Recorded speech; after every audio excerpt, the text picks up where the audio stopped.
How can we break car dependency? That's a big question. Let's say A, the larger capitalist economy, forcing people to drive because then they have to consume to do everything. B, everything is too spread out. So one of the things that I think of doing pedal people is how, like, stuff comes in a car, goes out on a bike. Yeah. Like, you shop by car and you can buy all this stuff. Oh yeah, that's the other reason cars are great with our economic systems, because you can always buy. The whole grocery industry is dependent on people buying too much stuff and then throwing half of it away. We need more public transportation. People would need to feel safer on the streets as pedestrians and as bicyclists.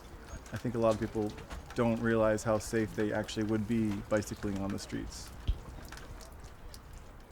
We have some really great rail trails, which is fantastic. But, for example, a lot of them aren't plowed in the winter, which is kind of really tough. I think a lot of them are kind of like angled towards recreation, which kind of negates a lot of people that use it for public transit and getting to work, or jobs or school.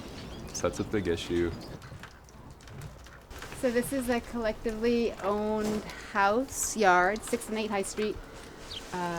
Not collectively, it's owned by, there's like 4 or 5 of us that own it. And sometimes people talk about it like it's the pedal people house. And there are some pedal people who live here, but pedal people actually has depots around town at different people's houses. We're right in the bike path, which is really great. And we do store a lot of pedal people things here. We have a place for ducks and chickens, we have a garden. Co-op and kind of sharing responsibility was really a big draw. Having a lot of kind of like your own incentive to work beyond being told what to do is really great. The idea behind like large amounts of communication between other people and people that you would have disagreements with, but you would still have to work things out because you're all part of the same structure. And there's kind of like a general sense that you're working towards your common good was really great. The co-op structure of Pedal People is why I've stayed with Pedal People this long. Most people don't stay with a job 13 years. I feel supported. As a co-op co-owner, I feel like I have a say in the decision making, the sharing of knowledge, the sharing of resources, the sharing of power.